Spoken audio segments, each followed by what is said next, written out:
organized by the International Urban Cooperation Program.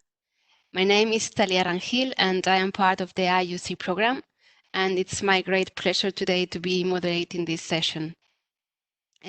Before getting started, I would like to give you a couple of technical tips to make sure that you are hearing us properly. So you can see at the bottom part of your screen this three dots icon to make sure that you are using your computer for connecting to the audio. Otherwise, you won't be able to hear anything. I hope that this is working on your side and that we can now get started. Okay, so this is the agenda for today's webinar. It will be as follows. First, I would like to give the floor to my colleague Silvia Assalini from the IUC Coordination Unit, who will give you an overview of the IUC program. After that, I would like to give you a brief introduction about what we are going to talk today and to present my guests. So today we will have Mrs. Leslie Collins, Mrs. Mariana Miranda, and Mr. Mindaugas Pekanis from the city of Ottawa, Miraflores, and Vilnius, respectively. And then to finish the webinar, we will have the time to ask and respond to some questions that the participants may have. So this is the structure of the webinar. And yeah, first, now I would like to give the floor to my colleague, Silvia, to have this overview on the IUC coordination program. Thank you so much. Thank you, Talia, and thank you for all our distinguished speakers to be here, as well as the attendees. Good morning, good evening, good afternoon to all of you. So we are now getting close to the end of this interesting IUC webinar series, but nevertheless, it will be to give a brief overview of what is IUC program for whom of you might be new to this. So the IUC, that stands for International Urban Cooperation Program, is an EU funded program that aims to foster urban development by enabling cities and regions to connect and share knowledge and solutions to common problems. It is part of the long-term strategy of the European Union, and as such it aims to tackle urban challenges in a very cross-cutting way, both in terms of kind of stakeholders involved. We really push cities to have private sector, civil society, as well as academia on their tables, as well as the topic addressed, as you will see in a while. IUC also support major international agreements. In fact, as a reference, we have from one hand side on an international level, the Sustainable Development Goals that we included in our topic of work. And from the European perspective, we have as reference the 12 priority themes of the new European Urban Agenda. As a consequence, I said we are working on a really 360 degrees concept when we talk about sustainability, and all these topics that goes from mobility to social inclusion, from nature-based solution to smart cities, are addressed in a multidimensional way. So not only considering the environment as such, but also social and economical aspects, as we will also see in the webinar of today. But so how we do it in practical terms? IUC works in three streams mainly. So we have a first component, which is a city-to-city cooperation that links European city with non-European cities in the targeted countries, and I'm going to show you in a while. Then we have the supportive action of the Global Covenant of Mayor Initiative, and as third component, an inter-regional cooperation schemes. So just to give you some facts and figures for what regards the city pairings, we have currently 81 European cities working together with the cities that are well spread around North America, South America, South Asia, and Southeast Asia. As you can see, we have a wide variety of countries that are really eager to exchange and share their best practice and to work together for at least 18 months on a common challenge that the cities are facing. And then as a second component, we mentioned the support to the Global Covenant of Mayors, so supporting the targets and going hopefully beyond what were the targets set by the Paris Agreement. And last but not least, the regional cooperation that at the moment sees 18 European regions working together with 18 regions in South America. This is the program in a very nutshell. So thank you for being here. Of course, more information could be found on the website. There you will have the recording of all the previous webinar, as well as of the current webinar within 2 weeks' time, but also many other case studies that showcase great actions that within IUC program cities have been carrying out.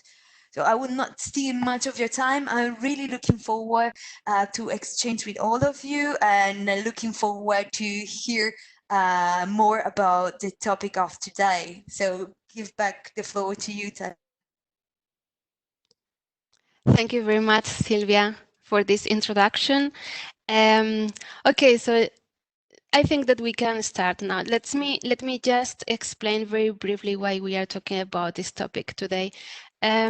It is unquestionable that preservation and valorization of cultural heritage is an opportunity for urban regeneration. And this has been endorsed in the last decade by relevant international frameworks, such as the new Urban Agenda and the Agenda 2030, as just now Silvia was referring to.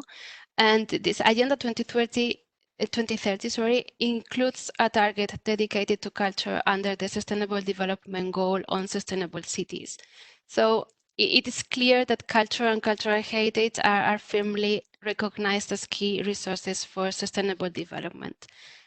The cities are aware of this, and they are aware of the fact that safeguarding and promoting their cultural heritage open many opportunities for them, since urban heritage conservation is a strong economic driver, but it's also a driver for social cohesion. And at the same time, in the current global context, cities face many challenges that make difficult this mission.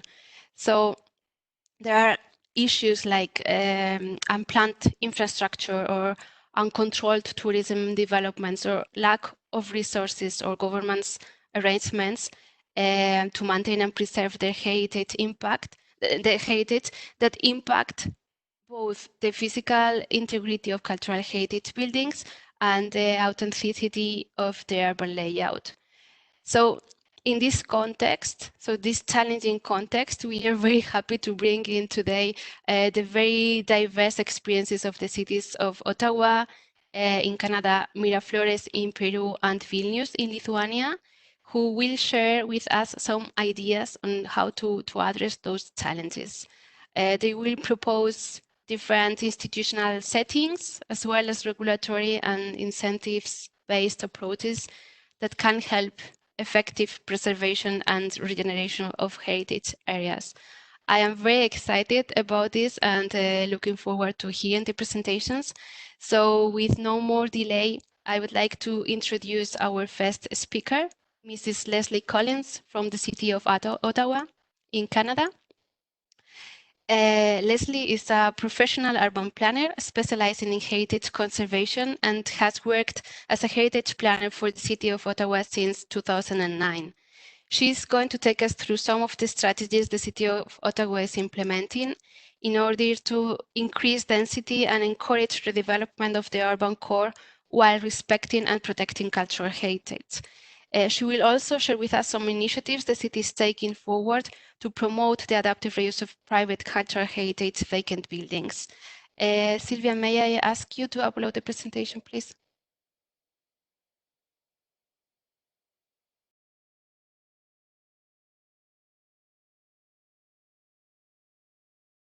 Thank you very much.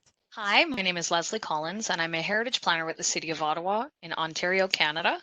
And today I'm going to be talking about encouraging heritage-based regeneration in our city. The agenda for my presentation today is shown on this slide. First, I'm going to give you some context about Ottawa, where we're located, and a little bit about our history. And then I'm going to provide you with an overview of two different initiatives that the city has undertaken to encourage regeneration of heritage resources. The first is Heritage Conservation Districts as a tool to manage change and encourage redevelopment within the urban core. And the second is our vacant building strategy, which is intended to combat issues of demolition by neglect and derelict and vacant buildings within the core of the city. To orient you to where Ottawa is, we are the capital city of Canada, and we are a city of about 1 million people.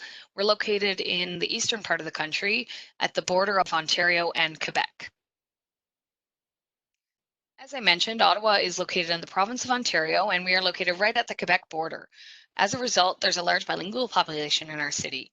We're located approximately 4 hours drive or train ride from Toronto and about 2 hours from Montreal. As you can see on this map, we are also located quite close to the American border, about 1 hour from upstate New York, and north of New York and Philadelphia, and to the northeast of Detroit and Chicago.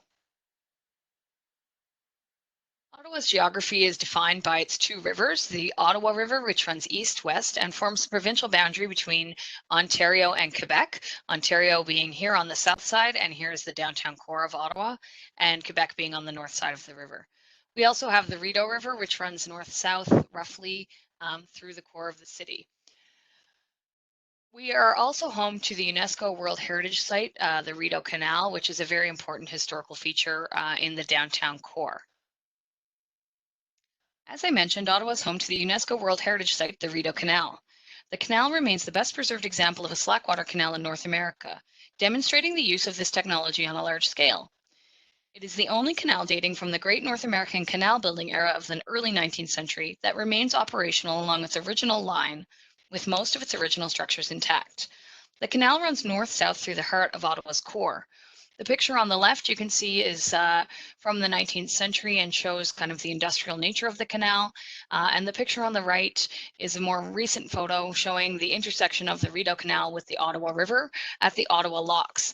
And in the top left-hand corner of this photo, you can see just the edge of our Parliament buildings. Ottawa was founded in the early 1800s as a lumber town, and until 1857, when it was selected as the capital of the United Canadas, lumber was its primary industry. After being selected as Canada's capital in the mid-19th century, Ottawa began to transform to a government town. Chosen for its strategic location away from the American border, Ottawa began to transform into a modern capital city, including the completion of our Parliament buildings in the 1860s and the gradual build-out of our parliamentary precinct with institutional and office buildings for the growing civil service. As the civil service grew in the late 19th and early 20th centuries, and Ottawa became both an industry and a government town at the same time, the areas in the core near Parliament Hill developed as upper middle class residential neighborhoods to house politicians and civil servants. As you can see from the photos on the slide, which are all taken in neighborhoods around the urban core, the built form is typical of many late 19th and early 20th century North American cities. It is very low density in terms of its historic fabric, single detached houses, row houses, some small apartment buildings, and semi-detached houses. This proves to be a challenge as we look at incorporating additional housing units or additional space within our urban core while protecting the heritage value. Today, Ottawa is a vibrant capital city that still features remnants of its industrial past. As you can see in the top left photo on this slide, this is the Rideau Canal today. The railway tracks have been removed and both sides of the canal now function as multi-use pathways. The canal itself is no longer used for industry and functions primarily as a recreational facility. The city also features a vibrant historic market and beautiful green spaces also seen on this slide. So as I mentioned, I'm a heritage planner who works for the City of Ottawa in heritage conservation. So I thought I'd give you a little bit of background about our heritage program. It has existed since the 1970s when the first provincial legislation related to heritage conservation was passed in Ontario. We have approximately 400 individually designated buildings and 21 heritage conservation districts, which comprise about 4,000 properties. As I reflected on the theme of today's webinar, I came up with two of our primary issues. The first is how to encourage redevelopment / intensification of the urban core while protecting important cultural heritage resources. And then also how to encourage redevelopment and adaptive reuse of cultural heritage resources that are derelict or vacant. As you can see in the images below, we have some examples of intensification in the core that are not sensitive to cultural heritage and definitely don't present excellence in design, which is two things that we are striving for at the City of Ottawa. So the first tool I'm going to talk about today is a heritage conservation district. And these are used in Ottawa as a legislative tool that allows a municipality to designate an area as a heritage conservation district with the goal of recognizing and protecting significant places or cultural heritage landscapes. Every heritage conservation district has an individualized heritage conservation district plan, which outlines the values and attributes of that particular place and provides policies and guidelines for managing change. And these policies and guidelines can be small scale things related to heritage conservation like windows and doors, but also guidelines around demolition, additions or conversion of existing buildings, as well as new construction on vacant lots. As I mentioned, we have 21 heritage conservation districts in Ottawa. A large part of our downtown core is included in a heritage conservation district. The area sort of roughly in this circle, apologies for my drawing skills, is included in, a good chunk of that is included in heritage conservation districts. So the challenge we have here is when we think about the built form that I showed you earlier, which tends to be more low density, and then we think about the challenge of encouraging sustainable development and intensification of the urban core. How do we do both? How do we protect the heritage fabric of our core as well as provide additional housing units? So in order to talk about how we manage change in our heritage conservation districts, I thought I'd show you a case study which includes two properties in one of our heritage districts that is just east of our downtown core and Parliament Hill. The properties are located on Daly Avenue at the corner of King Edward Avenue. So King Edward Avenue runs north-south and is quite a busy road. This is it here. Just north of here, it actually turns into a bridge that crosses over the Ottawa River into Quebec. So it's a very busy truck and transportation and commuting route. The first property to talk about here is this property that's cross-hatched in green. It was a surface parking lot in the late 2000s with a small apartment building on the site. It was prime location for redevelopment. The second property is cross-hatched in red. It included a historic house built in the 1860s, and it was proposed as a part of a separate redevelopment project just about 5 years ago. This image taken from Google Street View shows you the sites, both sites prior to development. So here on the corner at King Edward Avenue, you see the surface parking lot and the small building that was on the site that was constructed in the 1960s. And here on Daly Avenue, you have an 1860s house that required renovations and the aim was to convert it into residential units. So as I mentioned, the house at 122 Daly Avenue was a house constructed in the 1860s. It did have several additions and changes over time. The property owner wanted to convert the house from a single unit into multiple units and to add some additional units to the building. As I said, it had been altered, but it also had not been very well maintained. So this flat-roofed addition, which was constructed in the 1940s, had to be demolished. The original portion of the house is hidden back here. This mansard roof portion, it's the piece that dates from the 1860s. The tower was added sometime in the early 19th century, or early 20th century, excuse me. And then this porch and vestibule was also added. So the issue we were dealing with here was an understanding of the building prior to accommodating any new development on the site. This image from Google Earth shows you the properties after the redevelopment had occurred. So at the corner of King Edward, where we had the surface parking lot, we now have a 4-story red brick apartment building, which is typical of the character of the neighborhood. Provides additional units on an underutilized lot. And then just to the west of that, we have the original 1860s house. Its flat roof 1940s addition that I showed you has been demolished, and a new little infill has been added, which added 3 units to the property. This sort of gentle density provided a good transition from the larger, higher density scale that you see here to the north, as well as here at King Edward, into the residential character of the neighborhood. I think that this image, which shows the 2 projects adjacent to each other, is a good indicator of the success of using our Heritage Conservation District guidelines, which seek compatibility in height, form, materials, and massing as a way of encouraging new development within our Heritage District. So as you can see, this new contemporary interpretation of a flat roof walk-up apartment building is linked at the back to the historic house to the west. And then to the east, we have a 4-story flat roof apartment building clad in red brick and stone, which is very characteristic of the neighborhood. And this final slide on this project just shows you a looking down the street towards the projects from King Edward Avenue, which is the very busy street. As I mentioned, a very human-scaled walk-up apartment building, followed by a new infill, scaling down to the height of the existing historic building and the remainder of the historic streetscape. These 2 developments have provided an excellent transition, and we consider them to be a great success in adding additional units and optimizing underutilized property within the downtown core. The second initiative I'm going to talk about today is our vacant building strategy.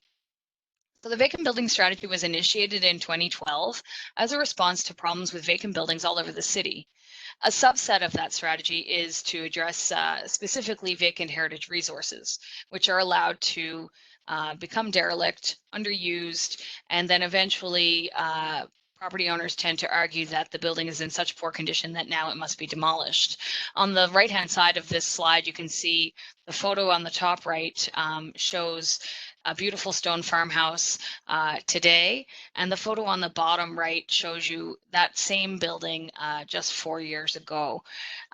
We have had some challenges with this throughout its time, and we updated our property standards bylaw in 2013 to include special parameters related to designated heritage properties. So I'm going to talk about that, as well as the creation of the Mayor's Heritage Task Force in 2016.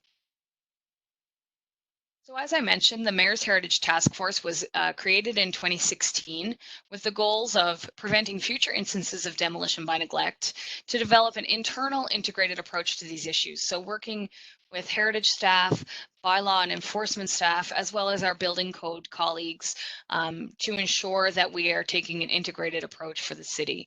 And then the third was to develop tools and techniques to prevent demolition by neglect, increase compliance with our property standards bylaw, and encourage the adaptive reuse of heritage buildings. The work of the task force to date has resulted in 3 main outcomes. The first is the creation of the Heritage Watch List, which is a comprehensive list of all vacant and at-risk designated heritage properties across the city that is used internally by various departments within the city to work together towards ensuring compliance with relevant property standards bylaws, heritage requirements, and building code. The second is an increase in grant money for heritage buildings. The city offers a matching grant program for heritage restoration, and through the task force, we've been able to double the budget of that program. And the third is the creation of a community improvement program to offer tax incentives for the redevelopment of heritage buildings. This is the one I'm going to talk about a little bit in more detail on the next couple of slides. So our new tax incentive program was just developed in 2019. Unfortunately, as it is a new program, I don't have a real life example of this completed project to show you, but I thought it would be interesting for today's webinar just to go through an example of how the program will work. So this example shows you a vacant building that is undergoing restoration and conservation work as well as expansion. So this could mean additional units, it could mean a large addition to the building or adaptive reuse. So the restoration or conservation costs are $1.8 million. The total project cost is $16 million. And then there's an increase in the taxes after the project is completed from $15,000 to $151,000, meaning that there's a $135,000 increase in the annual property taxes. On the chart on the right-hand side of the screen, the orange line shows you the existing current taxes for the property while it's vacant and derelict. The blue line at the top shows you the new taxes. So the purple line indicates how the grant is administered. So as you can see, there is a significant rebate in the taxes over a period of 5 years until the portion of $500,000, 75% of $500,000 is paid back to the applicant. As I mentioned, our new tax incentive program is new and we are just beginning to implement it this year, but some of our measures of success will be that previously derelict buildings have been adapted for new uses and incorporated into new development. But then a second measure of success for the vacant building strategy is also just that previously derelict buildings have been appropriately mothballed until a new use can be found. So the image on the right-hand side of this screen shows you a significant building in the downtown core that currently has no use. However, it is being maintained in appropriate condition and it has been secured and is not at risk of collapse or demolition by neglect. So those are kind of the measures of success of the vacant building strategy, and we have had several new buildings adapted for new uses. We continue to have several challenging properties that we're hoping are going to take advantage of our new tax incentive program. So I hope you found that interesting, and I'm happy to answer any questions that any of the participants might have. Thanks very much. Silvia. Thank you very much, Leslie, for this great presentation and for sharing with us this variety of tools that Ottawa is testing. It's quite impressive to see what a comprehensive approach you are taking. So from legislative tools like the heritage conservation districts to planning tools like the guidance for new developments within heritage districts to institutional arrangements like the mayor's task force or the tax incentives program. Thank you very much. I am sure that the participants want to know more about Ottawa. And please make sure that you write down your questions in the chat. There is this is just a reminder. On the right bottom part of your screen, you will find the Q&A chat. So please type your questions there, and we will make sure to go through them after the last presentation. Because of time constraint, I would propose to have all the questions at the end of the webinar. So now I would like to introduce our next speaker, Mrs. Mariana Miranda, who is an architect and urban planner working at the Urban Development and Environment Department of the Municipality of Miraflores in Peru. And she is accompanied today by two colleagues of her, Mr. Martín Fabri Garcia and Mr. Félix Rojas Ochante, both architects and urban planners specialized on monument restoration. Mariana will tell us about an initiative that the city of Miraflores has been implementing since 2012 as a way of promoting the preservation and reuse of private heritage buildings while redirecting urban growth to areas with better conditions to absorb it. So, Silvia, if I may ask you to upload the presentation from Miraflores, please. Thank you very much. Silvia and Talia, thanks for the introduction, and thanks to International Urban Corporation who has taken this initiative to have the experience of a Latin American country like ours. My name is Mariana Miranda Fidel. I'm architect of the Management of Urban Development and Environment of the Miraflores municipality. And here with us are the architects Martin Fabri and Felix Rojas of the Heritage team. The program that we present is called Culture and Cultural Heritage for Urban Regeneration. First, we must know what is the cultural historical context of the Miraflores district. Miraflores born as a district on January 2, 1857. Its history dates back to pre-Hispanic times. In the 16th century, the current Miraflores district began to form from the boundaries of the Surquillo property complex. Then, in the viceroyalty, it becomes the property of the Order of the Mercedarians. And during this time, it is known as San Miguel de Surquillo and was inhabited by the native who worked the farmland under Antonio Solar. In these slides, we have some buildings of the 20th century. For example, the building that is in the middle is today the headquarters of the municipality of the district. And on this slide, we have the current plan of the district, with the urban occupation over the years since 1879. Now we start to talk about the program. The program is about the conservation of the architectural heritage and the use of its building potential for evaluation. Through this program, the municipality of Miraflores continues a policy of protection of architectural heritage, improving management tools articulated in a system of registration, inventory, and cataloging. But how does it work?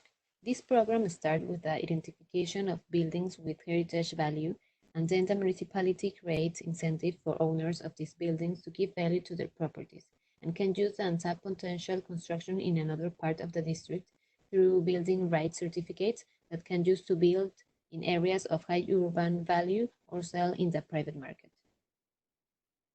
The implementation of the program must be carried out according to land occupation strategies stipulated in the district urban plan.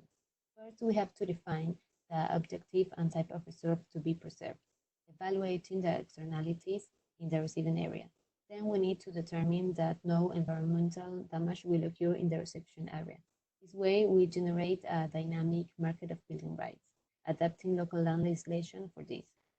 Then the instruments we implement have to be in an easy, simple, and low-cost way. And the most important part to succeed in this process is that we need to obtain the support of the main actors involved in the process and society. The municipality of Miraflores began in 2011 to research, develop, and conceptualize a mechanism to not only prevent the loss of its architectural and cultural heritage, but also to revitalize it and keep it in time. A lot of transfer mechanism building rights were analyzed in the rescue of the heritage. After a year of analysis, in 2012, Ordinance 387 was approved. With this ordinance, 3 microzones were created with 218 properties identified. In addition, 17 axes of exploitation of the urban development potential, or also called receiving areas, were created, where the buildings rights of the program can be applied. The important thing about these identified axes is that they are located in areas with real estate growth potential. The last year, in 2019, we created the Ordinance 521 that includes 6 new microzones and 333 new properties identified. These new properties have been catalogued according to the architectural style they have. In Miraflores, we have buildings of different styles, as academicism, eclecticism, modernism, neocolonial, art deco, and picturesqueness. For example, we have this building in the Arequipa Avenue microzone with an identified cadastral code that has a neo-colonial style. This building is located in Madrid Bolognesi microzone and have a Tudor picturesqueness style. This one have a neo-colonial style and is located in Borgoño Pedro Solari microzone. This building have a Tudor picturesqueness style and is located in Bertabaran microzone. The Tomás Marzano are located these neocolonial buildings. And in Regulus Virgin Microson are located these buildings that have a neocolonial style too. Now we are going to talk about the benefits that the program has had and still has. First, the program establishes a strategic objective of sustainable development in the district on the basis of an urban collective heritage. It promotes and strengthens in the community the knowledge, dissemination, and awareness of real estate as a governing element of local and national citizen identity. Protects and preserves real estate cultural heritage as a public good. It generates tourist and cultural pedestrian access, integrating real estate cultural heritage and public spaces. It allows the compatibility of certain uses to generate attractive profitability into properties that you want to keep, and stress the urban areas that contain assets of heritage value, but also those properties that, without being declared cultural assets, are part of the identity of the district. To date, the program has 9 buildings and 1 are in restoration phase. Likewise, 83 buildings right certificates have been issued, which generate over 20,000 square meters of buildable area acquired by real estate developers. It is the first time a local government implements a program that regulates and establishes requirements for the acquisition and transfer of building rights of properties with heritage value located in areas of urban value too. From the initiative of Miraflores, the ordinance has become a pioneer at the national level that has been replicated in several institutions of the state. The municipality of Miraflores is demonstrating that it is possible to generate a mechanism that promotes the conservation of the architectural heritage with private investment through appropriate incentive. Thank you very much. Thanks a lot, Mariana, for your presentation and for telling us more about the Heritage Conservation Program, and particularly about the transfer of building rights. I think this is very interesting, and it's also interesting to see how, for a common challenge like the poor management and conservation of private cultural heritage buildings, Ottawa and Miraflores have adopted different strategies. So the purpose is to encourage private owners to maintain or to preserve their cultural heritage properties, but we have seen 2 different tools for that. Thank you very much. Once more, I would like to encourage the participants to share with us your questions, please by typing them in the Q&A chat. We will try to read them and assign them to the corresponding guests to be responded later. Now I would like to introduce you the last speaker of the day, Mr. Mindaugas Pakalnis from the municipality of Vilnius. Mindaugas is an architect and city planner. He is the chief architect of Vilnius municipality in Lithuania, where he has worked since 1996. This has allowed him to be involved in the major development projects the city has gone through in the last 20 years. And today, Mindaugas will tell us about the Vilnius revitalization strategy, and particularly about a redevelopment project for a neighborhood within the World Heritage Site limits. So yeah, let's say here the presentation of Mr. Mindaugas. Sylvia, may I ask you please to upload the presentation? Thank you. Pakalnis, Chief Architect of Vilnius City. Vilnius lies in the heart of Europe, where Scandinavian, Eastern European, and Central European dimensions and cultures meet. And because of that, we are a multicultural, multinational, tolerant city. We speak at least 3 languages, and we always wanted to be exchanging point between all those 3 cultures. To say it in other words, sometimes we also suffered because a lot of armies just marched through our town, making big damages. At the moment, Vilnius is capital city of Lithuania. It is 400 square kilometer size, is the same size as Vienna, but it's middle-sized European city. It has just 620,000 inhabitants when we calculate the inhabitants of the city, so people coming also from suburban areas to the city. We're very young. We have about 45,000 students in the city. We have positive population growth, which is actually unique in Eastern Europe. As the area is big and the amount of city inhabitants isn't very big, we have low population density, we have a lot of green areas, about 48%, and we have big car ownership in the city, so 415 in cars per 1,000 inhabitants. Looking from the broader perspective, we actually have 3 cities in one. The first, the most important one, is the central zone, so it's actually a medieval city, which was constructed till the 19th century. Then we have a big zone which was built by the Soviets. So it's prefabricated panels housing, and we have about 350,000 inhabitants still living there, and it's the major problem of the city to redevelop this area. And we have big urban sprawling area, also called periphery zone, where we have single family houses built at the moment, and also where former Soviet industrial zones are located. In 1994, Vilnius Old Town was listed in UNESCO World Heritage List, was listed as medieval Baroque town. On the other hand, the town which is changing and developing. Because of being in UNESCO list, we have growing figures of tourism, and we have growing figures of nights spent in hotels of Vilnius. And these are official tourists shown there. A and B tourists are not calculated in that figures.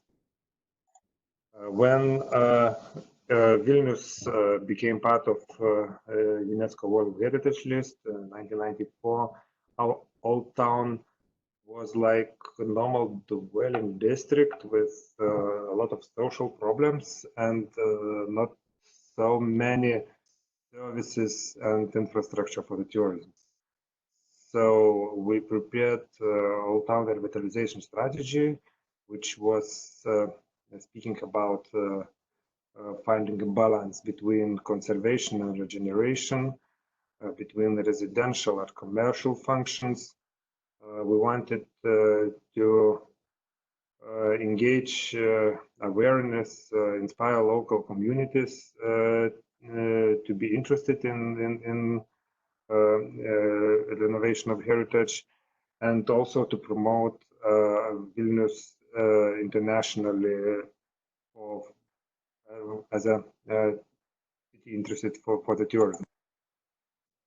To do that task, we created Vilnius Old Town Renewal Agency, which actually is coordinating all these regeneration programs. The major thing is to work with inhabitants to help them get financing from the municipality for the certain renovation works, also to develop community and awareness in heritage preservation, also to maintain international cooperation, and what is important at the moment, to make a contact between the municipality, developers, and local inhabitants, arranging a lot of discussions and a lot of meetings where the best solution for the area suiting everybody can be found.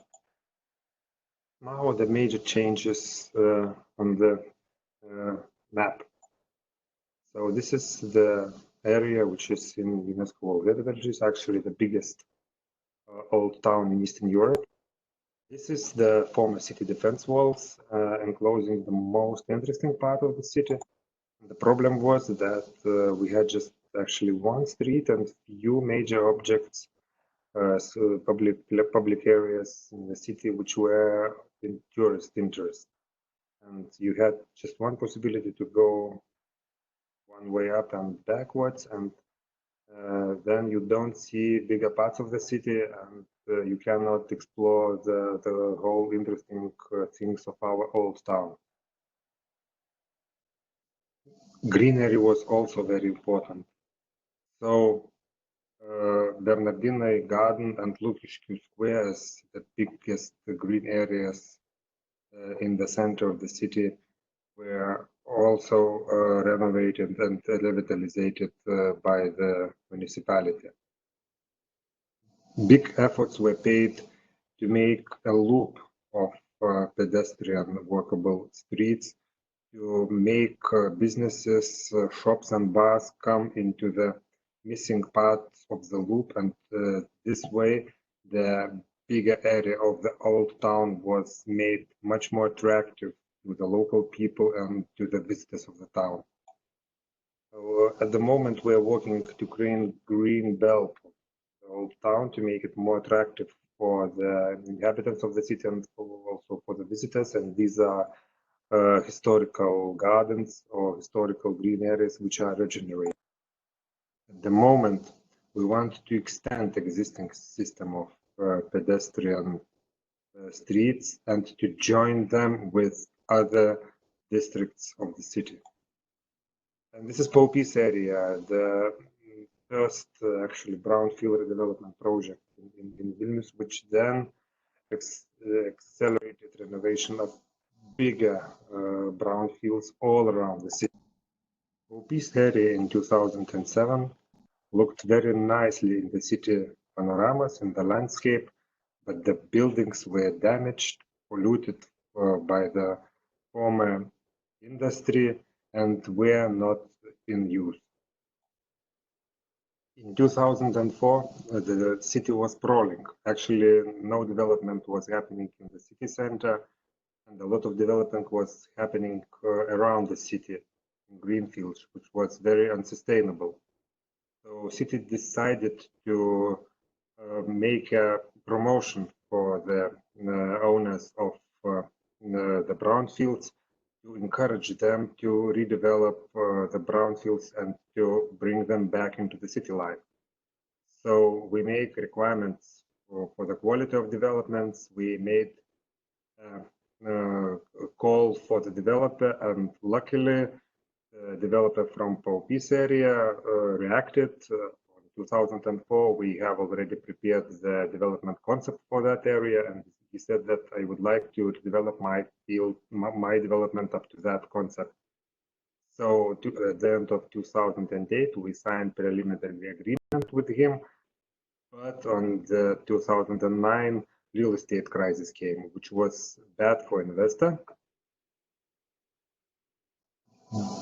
But it wasn't very bad for us. We had enough time to do lots of analysis of the area, to analyze the historic development of the area. We found that it was the area where industry of Vilnius was born, where channels were and mills were standing.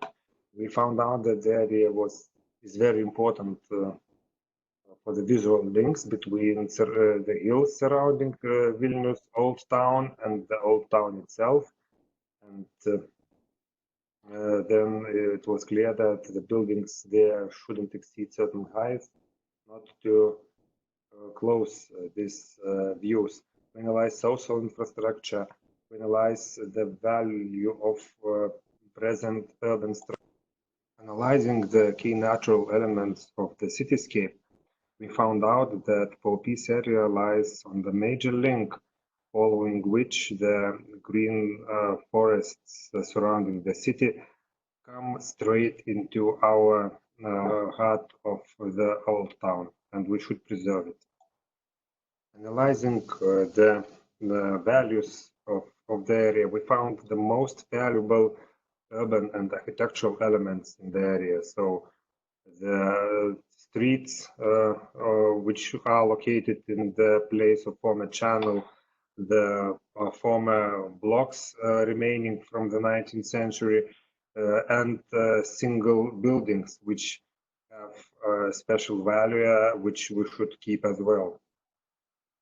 The major work was done to find out the principles of the public spaces. We had nice Užupis area where we had small size public spaces joined by a major street. And there it was loved by the people, local inhabitants and the tourists.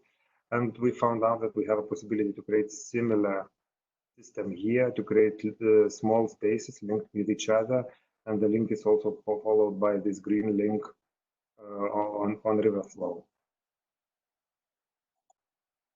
So working, we created like an urban plan, showing that the Popis area should be divided into 6 smaller blocks.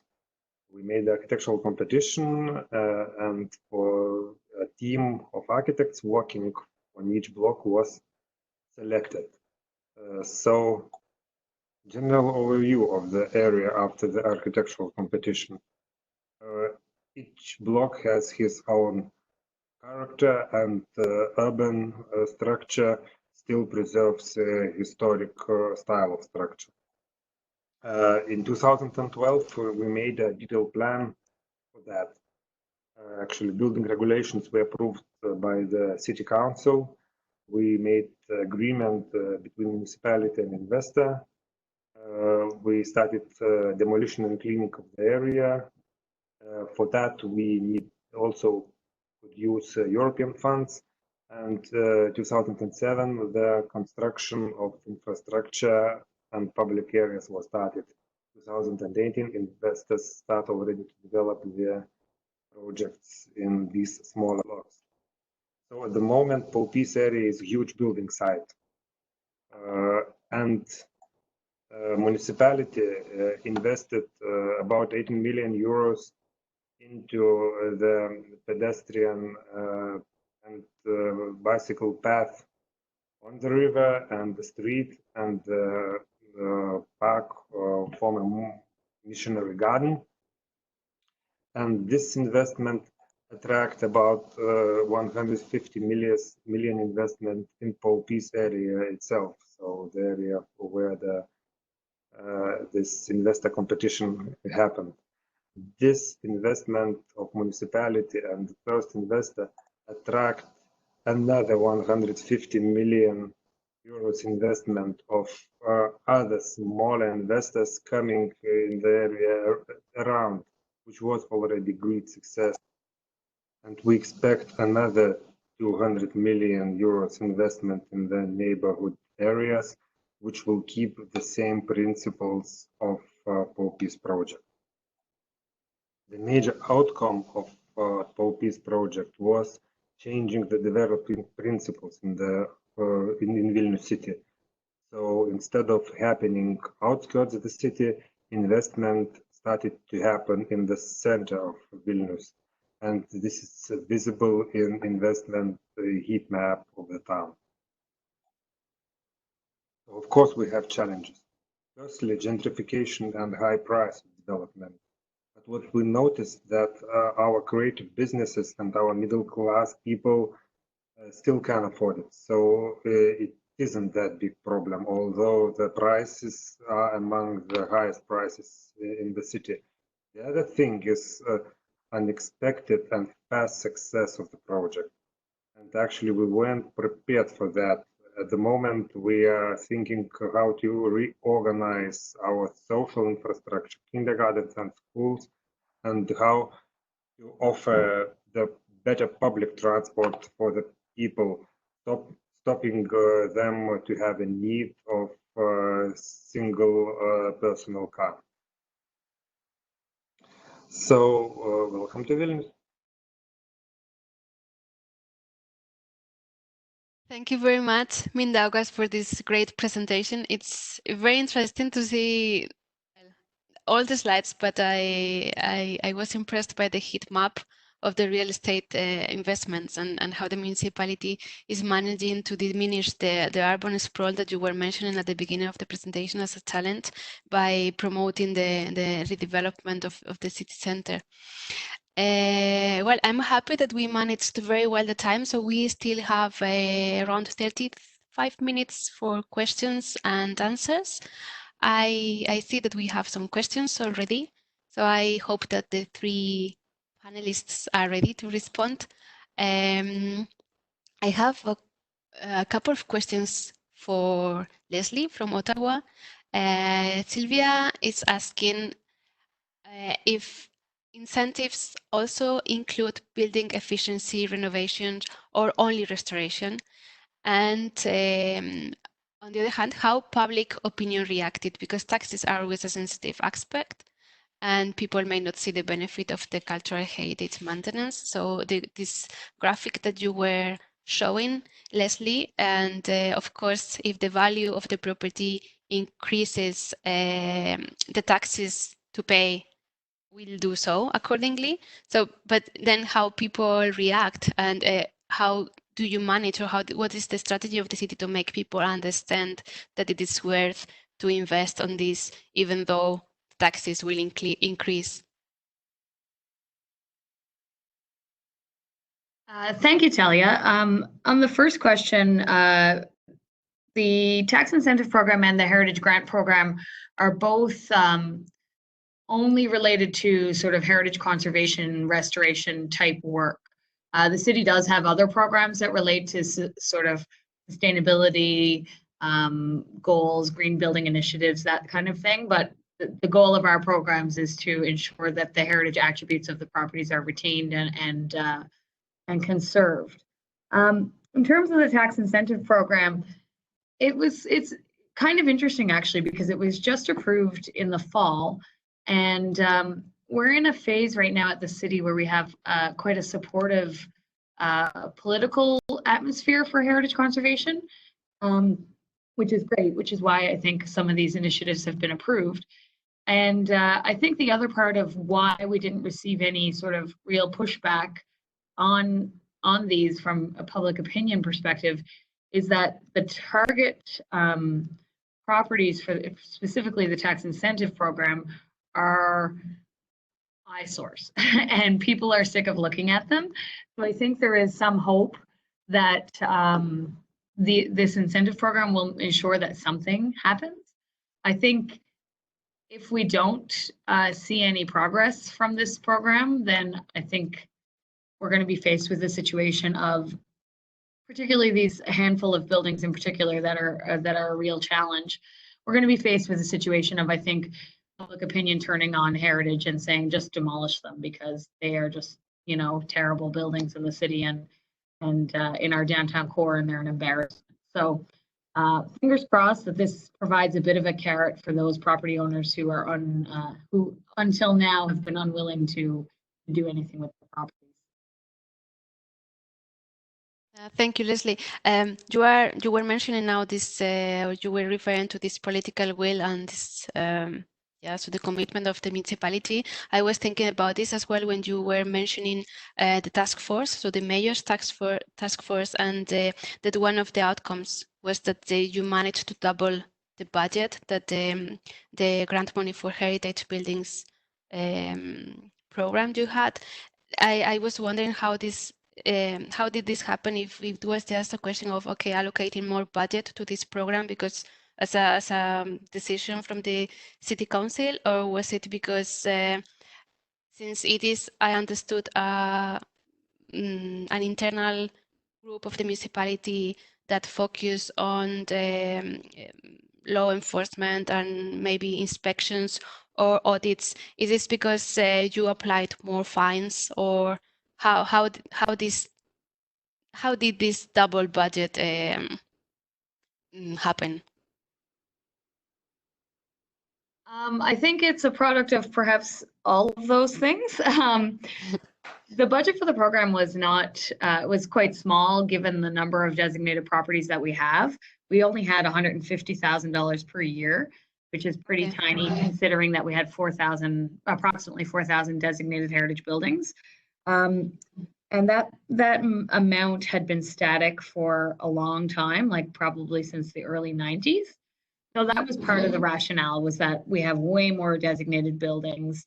We're expecting people to retain them and conserve them, and we have to give them some sort of an incentive. So I think it was, political will. This sort of heritage task force has become a bit of a pet project of our mayor, who's been really supportive of all the work that we're doing.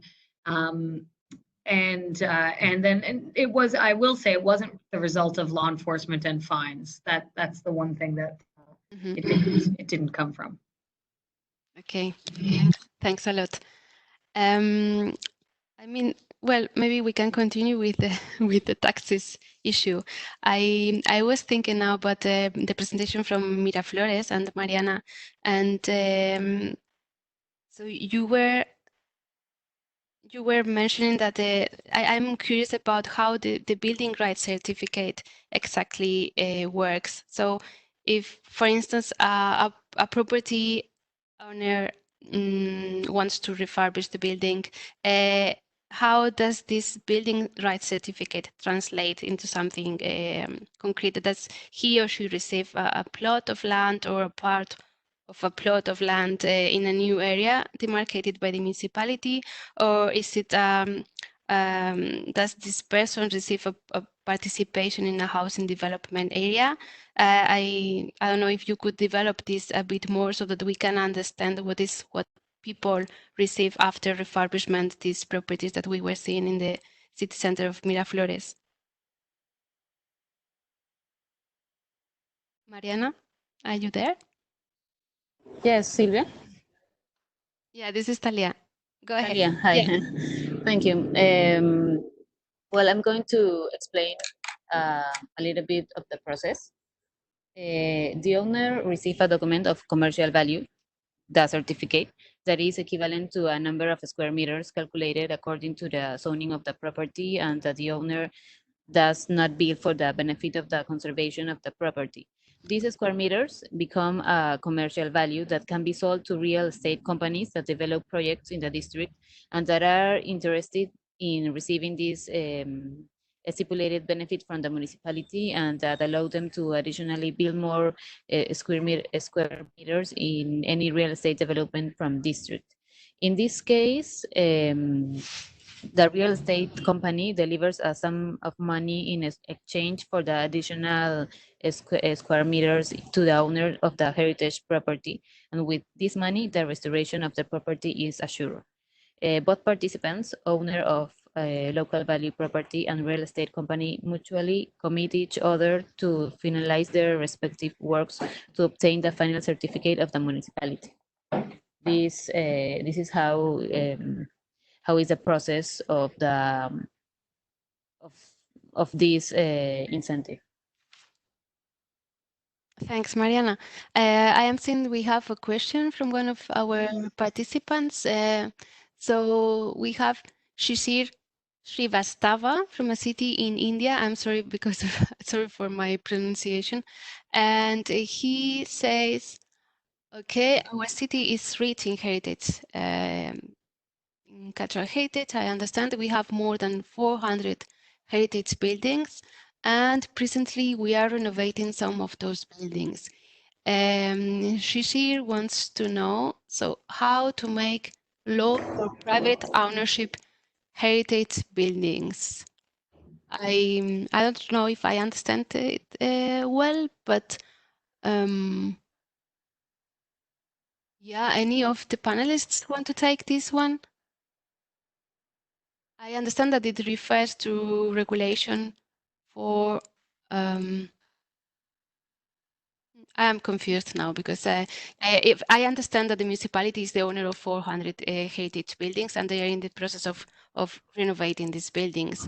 Actually, this is also a question that I had, and maybe any of you three could develop on this, because so we have talked about private investment in private properties, but maybe we haven't talked so much about investment in public properties. So what happens, for instance, if the municipality itself is the owner of the heritage asset, and as it happens in many cities, you can't afford the refurbishment of the building. How to get this financing or these resources to accomplish the refurbishment in those cases when the municipality is the owner of the building? Could you share, any of you three, could you share any tip, or if you have some experiences on this? Yeah.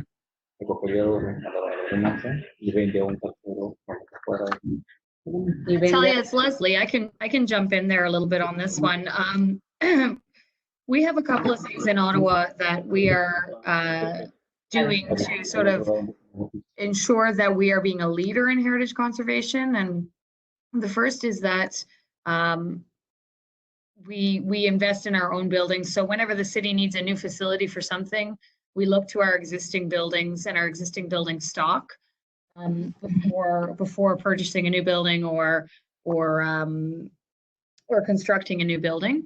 I worked on an example for several years, actually, when I first started working at the City of Ottawa, of a very derelict City of Ottawa building that had no real use. There was pressure from within the city to demolish the building, but it did have significant cultural heritage value.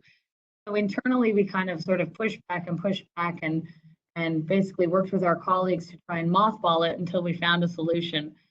So we just did the bare minimum of maintenance to make it safe and preserve what was left until the time that we found a solution for the building. And now it's been revitalized as an innovation center for tech firms and new businesses and that sort of thing. So it did take a long time. It was about a 10-year project by the time we got through it and found a use for it.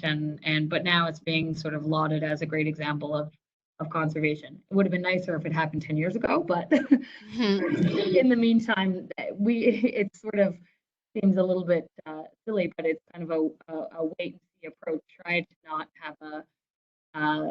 Try to push internally to not be sort of short-sighted and think about the immediate benefit of demolition of a building. Mm-hmm. How many properties, more or less, does the municipality of Ottawa have? I mean, heritage buildings? I don't know how many we have total, but heritage buildings, I would say we probably own about, I would say between 50 and 100. Mm-hmm. Okay. Maybe a few more than that. And did you get any funding from the regional or national government? No, unfortunately, no specific funding related to heritage, and that's the case for private property owners in Canada as well, or at least in the provincial province of Ontario. There's no provincial funding for heritage conservation, and there's no federal funding. So people are stuck with our little heritage grant program or this new tax incentive program. Interesting. It's difficult. What about the city of Vilnius? Mindaugas, do you want to share with us? So in this case, when the municipality is the owner, I guess that you have many properties. So cultural heritage buildings that are owned by the city. Can you share any experience on how to get, or what kind of funding do you get? And something that you would like to share with the rest of participants?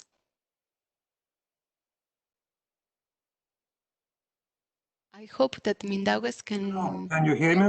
Yeah, I can hear you. Okay, sorry, something is going on with my connection. So we did have the same problem as our colleagues from India have. And what we did, sometimes when we haven't got enough money to restore, to repair heritage buildings, we made a tender asking private people to come to have the building for, let's say, 10, 15 years to keep it, to restore it. And then after this period of time, they should give the building back for the municipality in order, already kept in order. And also the tender was not just keeping the building, but also bringing in some public use. For example, you make a restaurant together with some museum of restaurant culture, something like that. And actually, some really valuable buildings were saved that way. Then we became part of European Union, got some European funds, got some funds from Norwegian government. So actually, then things started to get better. But in the beginning, that was quite a vital mechanism to deal with municipal property, with municipal buildings which are in cultural heritage status. Mm-hmm. Thank you for sharing this. It's very interesting. I was wondering now if what kind of mechanisms do you have to involve citizens, for instance, in this process? Do you ask people what they would like to propose as an alternative use for these buildings that you before opening this tender for instance, can they decide on what would be the next use for the building, even though then it can be exploited by a private company, for example, for these 10, 15 years that you were mentioning? What's how it is the involvement of citizens in this process? Actually, the things were happening 5, 7 years ago when we had last tender. So involvement of citizens wasn't that big at that moment. If it would happen now, of course, we should ask people about their ideas. But generally, it would be then to collect all the ideas, let's say, which people give for us in web. Sending them to municipality webpage, then we would collect it, and then we would make the decision ourselves, because actually then it's our task to deal with municipal property at the end. But generally we haven't gone through that process at the moment when we were doing this thing. Mm-hmm. What about the other cities? Sorry, yeah. Yeah, that could be. I think it would be good to have such thing now, seeing how people are involved in the processes now. Now we wouldn't go forward without that. Mm-hmm. And yeah, so for instance, coming back to the to the project that you were talking about, so the Poppies area project, and you were mentioning that you have realized now that there is this lack of social infrastructure. And is this something that you have just realized about, or is this something that people are kind of demanding or denouncing, that maybe this is missing, or there is not this public consultation on the process about this specific project? About this specific project, we had very big public consultations, because it's in UNESCO World Heritage List site. So actually everybody was watching it. And we had big discussions between the local inhabitants, between the people who are working in heritage protection field, about the values and the qualities of the project. What really helped for us, it was ICOMOS mission from which was delegated by UNESCO to have site visit. And then the foreign experts coming to the area, they did very good management, speaking about similar projects which happened in other places all over the world. So actually it was a very good tool to discuss with the people and to prove for them that municipality wants good thing happened there. So actually it was support from international experts was very big. And we still don't have problems with social infrastructure, but we foresee the problem at the moment, and we still have time to react. So what we did, we agreed with the investor that some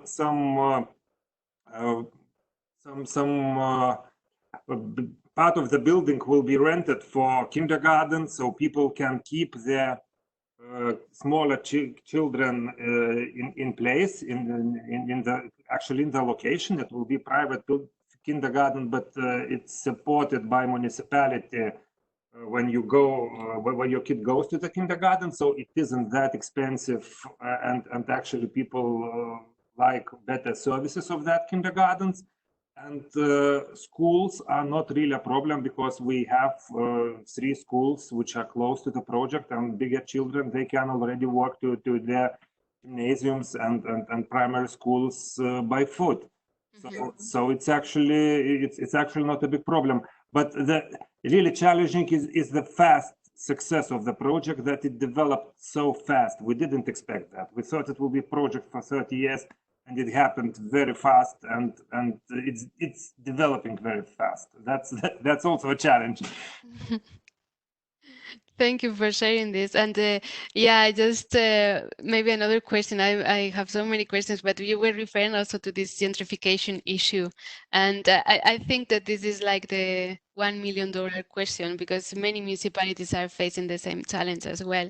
So how to control gentrification? And I don't think there is a response to this, that it's very difficult issue. But does the municipality have any strategy or any tool to at least minimize this gentrification effect, or is there any local regulation that can maybe limit the rents of the future, or the developments, or the housing units, for instance, in the neighborhood?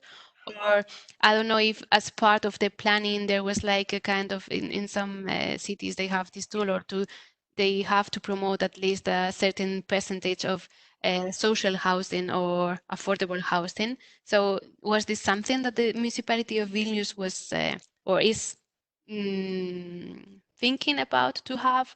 Or what's the strategy that you are planning to have to face this gentrification? As we started the project 10 years ago, so actually gentrification then was just something which happened somewhere, but not in Vilnius. Actually, we even didn't know the word of it.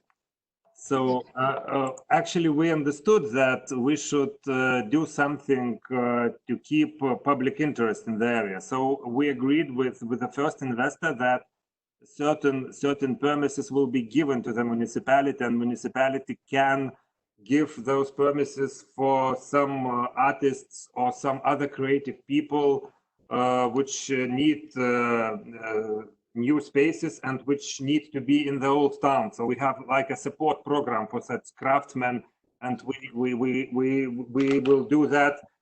So actually it was put in the agreement with the investor. When we speak about the prices for the flats, for the dwellings which are sold, actually this should be done in the beginning. If we would have done that in the beginning of the tender, when we ask for the brownfield owners to come and to start the proposals for the municipality, then of course we would have a tool.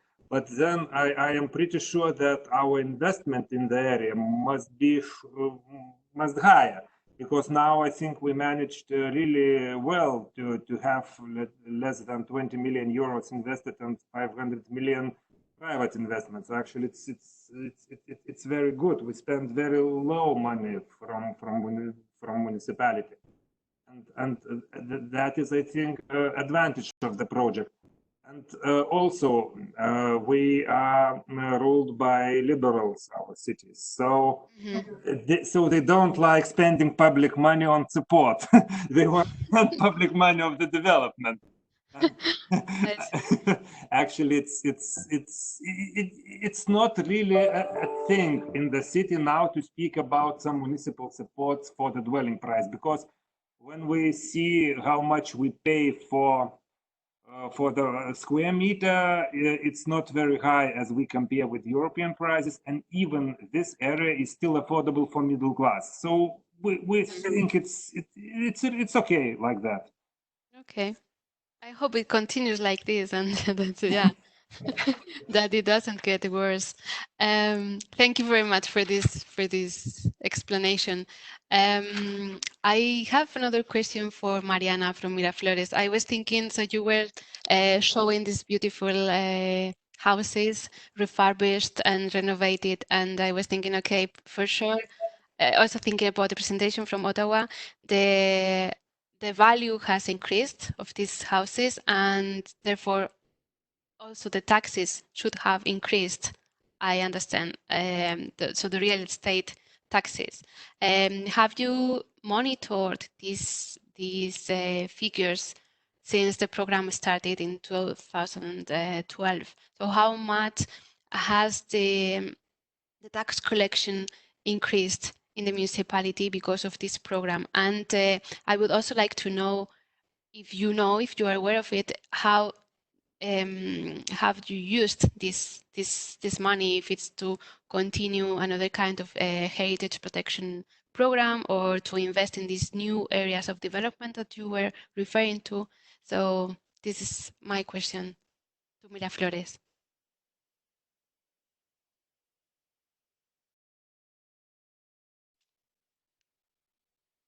Hopefully Mariana is still there. Yes, yes. Thank you, Talia. Well, in that case, here in Peru, no? If you have a monument, that building have a lower taxes. So if we have a building with heritage value that is that have that have say,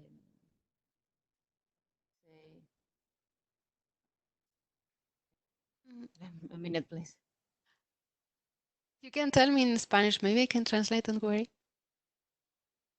Okay, better. Yeah.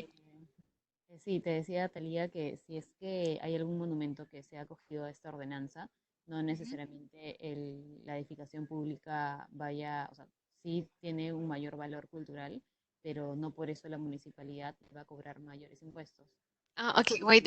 I will translate. So yeah, Mariana is explaining that if the cultural heritage building is a monument at the national, so listed as national cultural heritage building, it doesn't necessarily pay more taxes. So yeah, I'm sorry, I was understanding it in another way. So I thought that maybe the value had increased and therefore also the taxes to pay. But yeah, I understand.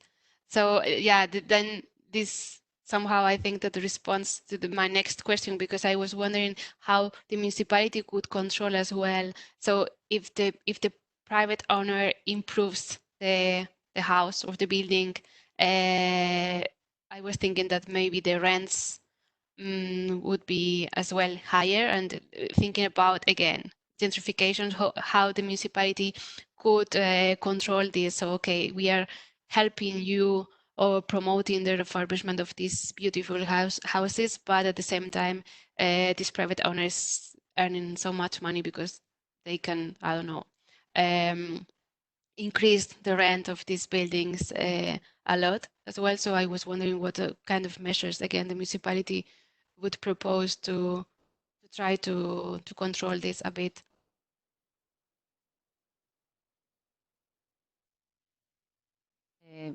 Yes, Talia, like how you that sorry like as you say, the benefit is for the owner of the building with cultural value, not so much for the municipality. So if the building well, I'm going to talk in Spanish now. If you please can translate it. Si la edificación con valor cultural ha obtenido se ha cogido esa ordenanza, como te comentaba, el beneficio al ser para ellos van a, si es que es una edificación inmobiliaria, una renta o tienen para alguna actividad comercial, el beneficio económico sería netamente para ellos, ¿no? De acuerdo al uso que le den a eso. Okay, yeah. So what Mariana is saying is that the benefit is clearly for the owner of the building, and yeah, that is under this program that she was explaining before. Okay, I think that. Well, just the very last question for Leslie, because I wanted to ask you before as well. I was curious about this heritage watch list, and I was wondering if there is any public involvement in that, in the development of that list, or if you can ask citizens to kind of help the municipality to inspect who is complying with the law, or who is really leaving the monuments or the buildings apart, and if they can have the power to denounce as well, or to build together with the municipality this heritage watch list as I don't know, community auditors, I would say. Thanks, Talia. The Heritage Watch List is interesting because it comes through the Heritage Task Force. And on the task force are both city staff, politicians, as well as several members of the public who are involved in the heritage community. So these are local citizen advocates who have a particular interest in heritage. So the Heritage Watch List comes out of the task force. So we meet quarterly with that group, and we review all of the properties that are on the list and the status of them and that sort of thing. But properties come on and off the list all the time, and that can be through a member of the task force telling us about a property. It could be through staff just being out and about and seeing something, and it also just comes from the community calling us. So frequently we'll receive a property standards complaint or the heritage section. So my team somebody might call from the public and say, you know, this building is falling down, its cornice is falling off or whatever. And then we go out and take a look, and if we feel that it merits addition to the list, it goes on the list. And the list is also published on the city's website, sort of as a public shaming, I guess, Yeah. for lack of a better way of saying it. To sort of, again, emphasize that it is an open sort of list that we create together, not just the city, but with also. Great. Interesting as well. Okay, well, I think that we have to finish now. I would really like to thank once more to the three panelists, three speakers that we had today. Thank you, Leslie, thank you, Mariana, and thank you, Mindaugas, for sharing with us all these great experiences that your cities are trying, are implementing, and are testing to achieve sustainable urban development through cultural heritage. And I hope that this has been inspiring for the rest of participants and other cities that have joined today. Thank you very much for staying with us until the end. And please, join us the next webinar that will be on the 10th of March. It will be on air quality. And we will make sure that this webinar, the recording will be uploaded in the website within 2 weeks. And all the materials are uploaded in the IUC knowledge sharing platform as well. Thank you very much from my side, and have a nice afternoon, evening, or morning. Bye bye. Thank you.